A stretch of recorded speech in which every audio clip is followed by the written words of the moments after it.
Hello, welcome back for another video. It is the end of our first full week.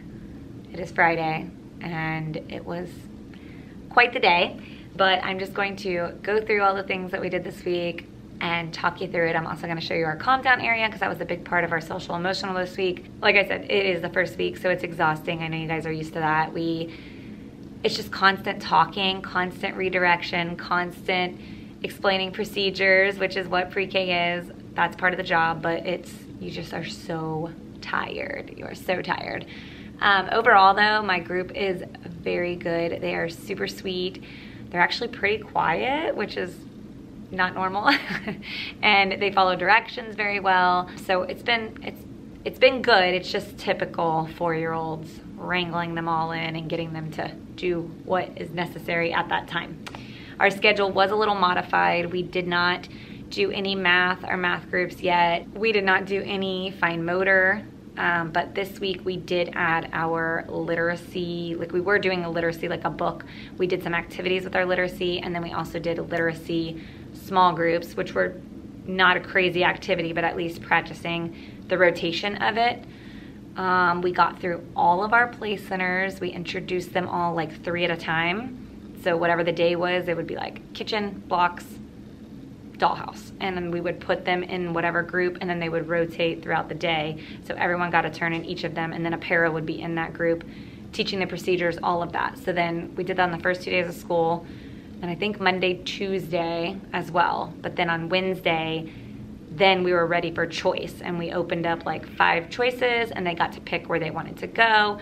And that's been going really well. There's a few that don't clean up when they're supposed to, but you know, we're working on that. Speaking of that, we do have a different reward system this year. So we're trying rainbow tickets, and we have little cups over there, and it's basically just laminated strips. And so like when those kids are cleaning up, they get a rainbow ticket. And so that has definitely been helping. But all right, let me start with my day. So when they come in, they do their morning tubs, that's normal. We've been going to breakfast, that's been fine. Then when we get back in, we're doing our morning circle, which is our class agreements, morning message, our calendar, our good morning song, and then our social emotional. That's where we put in like our social emotional lesson, even though we do social and emotional all day long in here. So what we focused on for that was our calm down corner. And I'm gonna take you over there to show you all the things that we went through each day to build on how we use our calm down corner. So the first day we talked about the steps of calming down and how we will go through them, and then how we were gonna learn each one of them. So we talked about how we're gonna do our feelings, and then breathing, and then a calming tool, and then solving. So then on Tuesday, we talked only about the feeling chart, and I had it up on the smartboard, and we went through and we made these faces, and we're gonna have a huge unit all about feelings, but it was just a brief overview. We kind of talked about like a lot of the times you're gonna be sad when you go there, or maybe you're angry, but eventually we wanna be happy. Then on Wednesday, we reviewed our feelings, and then we talked about some breathing that we could do, and we went through and practiced a lot of these breathing techniques. And like I said, we do social emotional all the time, so we do breathing all the time, but we just went over them all together there. Then on Thursday, we talked about some of the calming tools that they can use, which these are not the ones that we provided, but we shared some of the other ones. And then today, we talked about how when they're ready to be done with the calm down area, we can talk about what happened to make them upset or sad and how we can solve those problems. So this is what we have set up here. It's a lot. This stuff doesn't really go with the calm down corner, but it's here for like the younger kids. But we have a weighted lap, like pillow blanket. That's a weighted blanket right here. We have a cute little caterpillar stuffed animal. Inside of here is a vibrating pillow, this little sensory snake back there. And then these are our buckets of like all of our fidgets, this knot pillow here too. So this is what we went through, is some of these fidgets that they could use to help them as calming tools.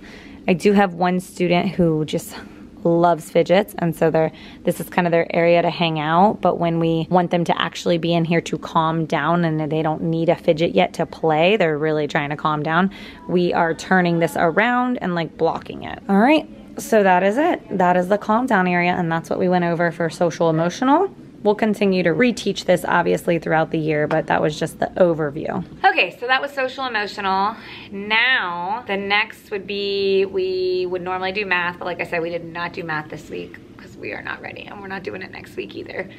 Our circle time is kind of taking a while, so there's no time. But anyway, so then we go outside to the playground and they're pumped, but they don't stay outside very long because it is hot in Florida right now. So it's supposed to be 30 minutes. They maybe make it 15, maybe 20, and then they come in and maybe do like a yoga some days. Then it is literacy time. So we don't have like a letter of the week yet. So we're just doing some simple alphabet songs, like learning the letter sounds, talking about the alphabet, whatever. All right, and then we went through 2 books. And our new plan, and I keep saying our because me and my teacher next door were planning together this year. So when I say that, that's what I mean. We are picking 2 books to do each week for a Tuesday, Wednesday, Thursday, Friday. On Monday, we did David Goes to School, just to wrap that up and do our class agreements. But then we did Rosie Goes to Preschool. And the reason we're doing 2 days is because the first day we're going to focus on the vocabulary. And so we literally are just reading the book and we're learning the new words. We're talking about the new words. We might add like an additional like activity after that, but right now that was it. So Rosie Goes to Preschool, super cute book if you haven't read it before. Talks all about her day and the things that she does, which is very similar to what we do in our day. Then the next day we read it again. And during that day, we did a retelling. I cut out pictures and they all had each one of them. And I said, we went through the book and I said, oh, this is how we put the book in order. Here's our first picture. Oh, saying bye to daddy. And they brought that picture up if they had it. And then we asked questions like, who is this book about? Where is she? Which that is so basic. But I said, who is this book about? And they're like, preschool. So they don't even understand that the who question is a person. So we talked about that. So that was it. So that was Tuesday, Wednesday. Then Thursday, Friday, we did Llama Llama Mrs. Mama. By the way, our theme is back to school, basically. We just did that the last 2 days, that first week, that Thursday, Friday, and then this whole week. So same thing, we did our vocabulary words the first time, which I'm trying to think, snug was one of them. We do motions with it and stuff. And then the second time we read it, we did kind of a retelling, not really. We reviewed who the characters were in the story. I got these popsicle sticks. I just Googled it and found it for free. And I put them on popsicle sticks and we reviewed who they were. And we talked about how we're gonna have this in our library center and they can play and pretend with the book. And they did right after. It was so cute. They were looking through the pictures and, hi, I wanna play with you. So cute. And then we asked questions again. Who, where, what, stuff like that. Okay, I feel like I'm flying through this, but hopefully I'm not. Let's see, so then that was reading, and then we did our literacy groups. So for our literacy groups this week, it was gluing, coloring, glue bottles, and scissors. So my group was not any of that. My group was in the library or puzzles, and I was assessing, which you guys have seen this before. It's my data folder. If you haven't seen it, I can link it down below for you. I love it. Basically goes through the whole alphabet and I colored the ones that they know in red, and then the next time I assess, I'll do orange so we can see the difference. It goes through uppercase letters, lowercase letters, sounds, numbers, colors, shapes, and then some information about like if they can blend words, write their name, all that. I did not do this part yet, and I tell parents, that's for later. I'm just doing letters, sounds, numbers, colors, shapes. So I did that in my group for both, like for Monday, Tuesday, Wednesday, and Thursday. For Miss Sam's group, she did glue sticks one day, and I cannot remember what they glued. I want to say they just glued shapes on, but I cannot remember for the life of me. They glued something. And then that was on Monday and Tuesday. Then on Wednesday and Thursday, they glued these school buses. I'll show you. So cute. And they did that with glue bottles, not glue sticks. So they were just, you know, learning the squeeze and shutting the cap, and with the glue sticks, not losing the cap, all those kind of skills. Then Miss Jenny's group, who is my new para, Miss Whitney went to teach kindergarten. I think I already told you that. She did coloring, and we did a copy of Learning Without Tears. It was like little tiny stars, so they just worked on their grip and like coloring a little tiny star, and then there was like fireworks, and they learned how to move left to right, side to side. And then the Wednesday, Thursday time, they did cutting, and they just had a sheet of paper with like a straight line, a swirl, and a zigzag, and we taped it to like the side of the table, so they had to cut up to it. I did that last year too. It works really well with keeping control of their elbow in, and that they have to go up because that's the only way to go, because the paper is taped to the table. So, and then my independent group was Play-Doh. They literally played with Play-Doh, and that's okay. We are not ready for small group of computers. I have opened up computer Starfall during playtime because we have 2 touchscreen computers this year, and like I can handle that. But getting all the laptops out and stuff, I am not ready for that. So they are not getting that yet. Okay, so then we do literacy, and then it's time for playtime, and I already told you we opened up our play centers, then we clean up, then we go to lunch.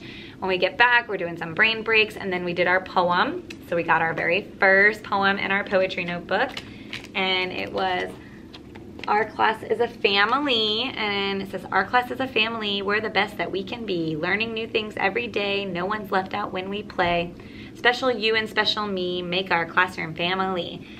So we do that every day. We learned how to count words. We did onset and rhyme with Jack Hartman. We did rhyming words, and we learned motions. And then on Friday, we added a craft. So we just made a little house with a heart inside. Super easy. After poetry, they play, and then they have a read aloud. We just did a bunch of back to school read alouds, like Curious George, Pete the Cat, If You Take a Mouse to School, all of those. And then it's nap time, and then they play, like our day. Over. We survived. One thing that we did do to get ready for next week is an assessment of drawing a picture. I don't know if you guys can see this, it's gonna focus, but they had to draw a picture of themselves, like a person, because next week we're gonna do handwriting without tears, learning without tears, Matman. So we're gonna learn like a head and eyes and a nose and a mouth and hair and a body and arms and all of that. So we wanted to get a baseline to see how they drew a person. And the reason we're jumping right into that is because next week's theme is going to be all about families, and they are going to draw their family about 50 million times next week in all different ways. And I'll be sure to share it with you guys next week, all those different crafts. They're super cute. And yeah, we wanted to make sure they knew how to draw people before we just make them draw their family a million times. But I think that's it. I hope that helps. I'm sorry that it's on Friday, but like I said, doing what I can. I almost didn't even record this one, but I fought through it for you guys. I also am going, hopefully, like as I'm talking, I posted my first day lesson plan video, and then now this one. So I'm working on it. I'm getting there, but thank you guys for watching. I love all the nice comments that you're happy that I'm back. It keeps me chugging along. Yeah, I know you guys are asking for how I lesson plan. I am going to work towards that, but right now how I lesson plan is literally my curriculum map, and then I know my standards, and me and my sweet mate like texting right now. We're like, oh, let's do families. This is a cute idea. We can work on this skill with that. So it's not the best planning. So once we get into our groove of exactly how we actually plan, I can show you that, but that's all. Thank you guys for watching. If you liked it, don't forget that thumbs up, click that subscribe button so you can see more videos, and comment down below anything you have and the notification bell. I'll see you guys soon. Bye.